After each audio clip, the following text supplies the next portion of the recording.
colocou aí o retrospecto do Corinthians nessa Copa do Brasil, 10 jogos, 8 vitórias, 1 empate, apenas 1 derrota, 12 gols marcados e 3 gols sofridos. De repente a gente mostra esse resultado aí para alguém, né, que tá de fora, fala, pô, deve ser um dos times aí que tá mandando no futebol brasileiro, porque de fato, diante de uma Copa, de um cenário de mata-mata, são números de fato impressionantes, né? Com 12 gols marcados e apenas 3 gols sofridos. Sobre o Dorival, qual que é o tamanho do Dorival para esse tipo assim, de número aí? Então, eu fui fazer uma pesquisa ontem, durante a prorrogação, que até tá lá no meu Twitter, se a produção quiser pegar. O Dorival, a última vez que ele foi eliminado da Copa do Brasil foi em outubro de 2016. Caraca. Porque ele é eliminado com o Santos para o Internacional. Ganhou na Vila 2-1, perdeu no Beira-Rio de 2-0. De lá para cá, ele disputou 18 confrontos de Copa do Brasil, 18, e ganhou todos. Por Santos, São Paulo, Ceará, Flamengo e Corinthians. Impressionante. Né? Ganhou o confronto, são só vitórias, né? Ganhou o confronto, né? Ganhou o confronto. Ele perdeu o jogo no meio do caminho, mas no final o time dele assim como o Cruzeiro. Avançou. Que ele perde um jogo, ele mas avançou. É lógico que teve jogo, por exemplo, no São Paulo ele avançou 3 fases, depois foi demitido, mas não na Copa do Brasil. Então ele não foi eliminado. O São Paulo até foi depois, mas ele não. Ceará, a mesma coisa. Ele ganha o confronto do Ceará, depois sai para ir treinar o Flamengo. Então, assim, é muito significativo isso, né? Ele ganhou as últimas 3 Copas do Brasil que ele disputou com 3 clubes diferentes e com contextos totalmente diferentes. É lógico que ele sabe fazer. O Dorival sabe armar um... Renato aí vê, né? Muito difícil a gente ver alguém jogando em 2025 num losango no meio campo. E o losango dele funciona. Funcionou muito no melhor Flamengo. Que o do Ramon. Hã? Muito melhor que o do Ramon. Muito melhor. Funcionou muito bem no Flamengo. Tudo bem que ali tinha o Everton Ribeiro se doando pro time, o João Gomes numa fase absurda de marcar e tudo mais, mas funcionou. Em São Paulo em alguns momentos. No Corinthians ontem, a final é toda no losango. É toda funcionando ali. Então, assim, ele sabe fazer, ele tem os seus méritos. Ontem, no prorrogação, a gente viu parte da coletiva dele e ele colocando ali uma certa mágoa com o processo de saída da seleção. Sim. Vamos lá. Você criticar um profissional faz parte da função de quem é crítico, de quem é analista, de quem é comentarista. Você criticar a pessoa e exagerar, né? Caráter, né? Aí é uma outra questão. Se houve isso e o Dorival está triste, ele tem toda a razão e está totalmente chateado. Acho que o processo de seleção foi de várias críticas, porque o trabalho não foi bom. E, inclusive, eu, por exemplo, critiquei demais neste programa o Dorival Júnior na época da seleção. Não é pelo que ele fez no campo, não. E aí acho que ele tem razão.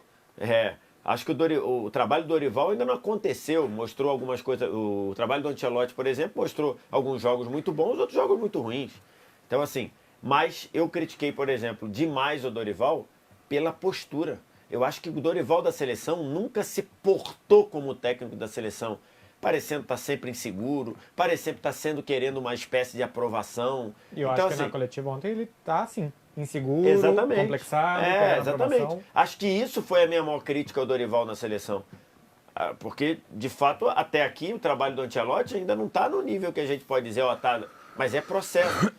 que talvez, um processo que talvez o Dorival chegasse, melhorasse. Mas eu acho que a grande crítica que eu fiz do Dorival na seleção era ele se falar assim, eu sou técnico, eu estou me portando como técnico. O tempo todo parecia que ele estava assim, caramba, eu cheguei na técnica da seleção, eu preciso ser aprovado como técnico. E acho que isso atrapalhou demais o trabalho dele na seleção. Mas se alguém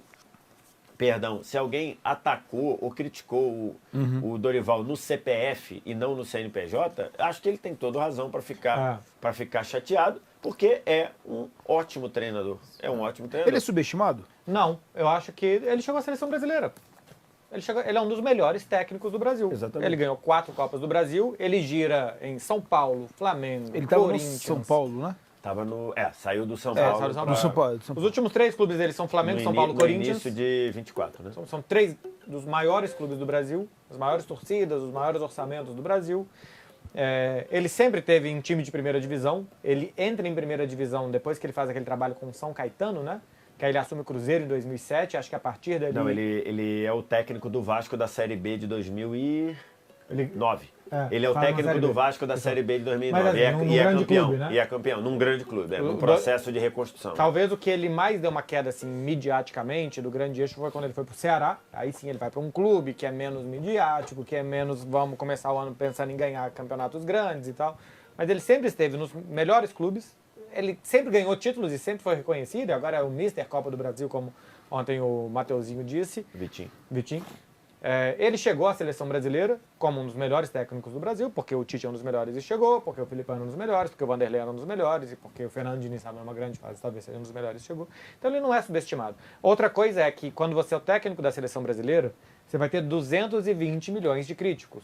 Tiveram, acho que, críticas muito justas e muito injustas. E críticas absurdas, mas muitas críticas pontuais corretíssimas. De ver os jogos da seleção e falar o que será que estão querendo fazer, porque eu não faço ideia do que esse time quer fazer em campo.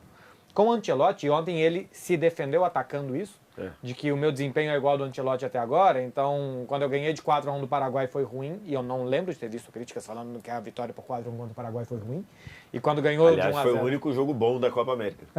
E quando ganhou agora de 1-0, parecia que estava tudo bom. Acho que me parece que está brigando contra moinho de vento, porque está inventando adversário, pelo menos eu não tenha visto. Mas pode ter chegado a ele, olha só o que estão falando depois dessa vitória contra o Paraguai. Aí são os 220 milhões de críticos. O grosso do caldo das críticas não era esse. Então me parece que ele ainda está buscando essa aprovação, ainda está querendo ser colocado no lugar que ele já é. Ele é um dos melhores técnicos do Brasil, ganhou 4 Copas do Brasil com muita justiça, ele está nos melhores clubes do Brasil sempre, e se ele sair do Corinthians amanhã o Grêmio vai querer, o Atlético vai querer, e não sei quem vai, e todo mundo vai querer. Então não é subestimado. Ele é um dos bons técnicos brasileiros, não precisa se reivindicar para isso, os trabalhos falam por si. E a seleção brasileira foi grande demais para ele. A seleção brasileira, ele ficou ali 16 jogos, acho que foi isso, ficou 2 anos. Pouco menos de 2 anos, e não conseguiu fazer o time jogar minimamente bem. É muito louco, cara, porque assim, eu tô muito com vocês, eu acho que a questão de postura não me incomoda, não, me entristece um pouco ele ficar buscando essa aprovação, porque ele não precisa disso. De fato, é o que você falou. Ele é um dos bons treinadores que tem no Brasil. Mas, se eu pudesse fazer, não sei se é uma crítica, porque pode ser simplesmente uma escolha. A gente sempre está discutindo entre os dois extremos do treinador com uma identidade de jogo muito clara, e de um treinador com a capacidade de se adaptar. E eu acho que a capacidade de se adaptar nos clubes e às vezes, muitas vezes em curto prazo para dar um resultado, eu acho que é muito positivo. Mas na seleção, para mim, ficou muito clara a falta de uma identidade clara. Porque na seleção você não precisa se adaptar.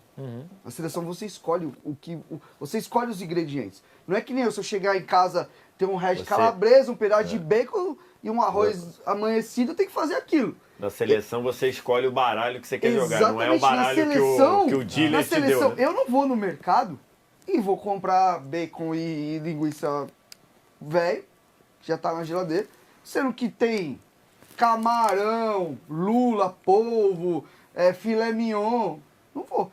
Então assim, talvez, eu tava refletindo um pouco sobre isso.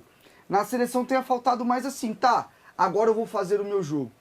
Porque eu acho que tem treinadores que também erram e chegam em contexto, eu vou fazer o meu jogo a todo custo, e não conseguem porque não tem material para aquilo. No Corinthians mesmo, o trabalho que ele tá fazendo é um trabalho o termo matar um leão por dia, no caso dele é 3. Porque assim, ele tem resolvido coisas que vão muito além do extra-campo, do dentro de campo, que vão muito além da esfera do que ele tem que fazer.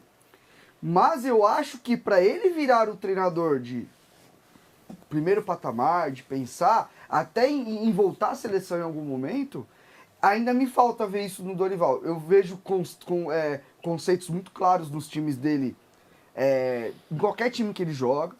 Acho que ele é um cara que tem uma gestão muito boa, porque não tem quem não goste do Dorival. O Dorival é um cara justo, é um cara de dia a dia que ele é justo, é um cara que sabe cobrar na medida certa, ele consegue lidar com diferentes perfis de jogadores, isso também é mais uma coisa positiva. Mas me falta um pouco, não sei se vocês têm essa impressão de falar, pô, esse é o time do Dorival. Algumas coisas mais marcantes na identidade de jogo dele. Eu acho que o treinador pode ser adaptável, mas ele precisa ter coisas que ele não abre mão. E aí me pega um pouco assim, ele fica sempre flutuando. Pô, esse elenco só tem característica de jogar assim. Então aí ele joga só assim, entendeu? Vamos ver agora com uma pré-temporada, pegando no começo do ano, talvez ele não consiga fazer isso com o Corinthians, tendo pontas, que é algo que é muito marcante nos times dele, né? Sempre teve muito ponta. Enfim, mas eu acho que ele se passa um pouco quando ele fica se fazendo de coitado assim. E assim, eu conheço o Dorival, mano.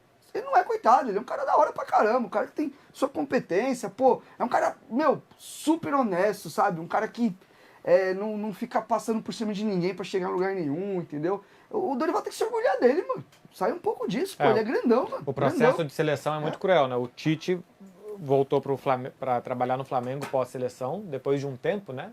Assim, ele descansou, terminou 2022, ele foi assumir o Flamengo em 2024, foi isso, né? Finalzinho de 2023 para trabalhar em 2024. E me pareceu também um Tite ainda machucado por tudo que tinha acontecido na seleção. A seleção machuca muito, né? Porque é isso, você tem crítica para todos os gostos e você vai ver de tudo. O Dorival ontem ainda falou assim, pô, só tive o time para trabalhar exatamente o time nos últimos 5 jogos agora da temporada. Tava pegando aqui para ver, o Corinthians tem 10 jogadores com mais de 50 jogos da temporada. Os principais jogadores do Corinthians, podia ser que não tivesse um dia que no outro tivesse, mas ele teve uma base para trabalhar. Ele não foi São Paulo que, pô, 7 considerados titulares ficaram a temporada inteira fora, basicamente isso. E ele foi 13º no Campeonato Brasileiro, pô. Que isso daí diga o que é o trabalho do Dorival, eu tô apontando pra tela, que isso daqui diga o que é o trabalho do Dorival, sim. Mas ser 13º colocado no Campeonato Brasileiro também diz. Também diz. Ele é capaz de fazer um ótimo trabalho em Copa, em jogos específicos, e ele é capaz de não conseguir durante todo um ano dar regularidade para um time.